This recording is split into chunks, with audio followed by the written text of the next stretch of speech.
గుణవతైన భార్య దొరుకుట అరుదు. అట్టిది అనగా గుణవతైన భార్య ముత్యము కంటే అమూల్యమైనది. ఆమె పెనిమిటి ఆమె యందు నమ్మిక ఉంచును, అతని లాభ ప్రాప్తికి వెలితి కలుగుదు. గుణవతైన భార్య, భార్య అనే మాటకు మనం వచ్చేటప్పుడు స్త్రీ, ఆమె భార్య.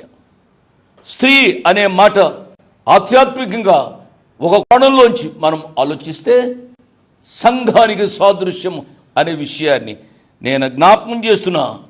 సంఘము ముత్యము కంటే అమూల్యమైనది.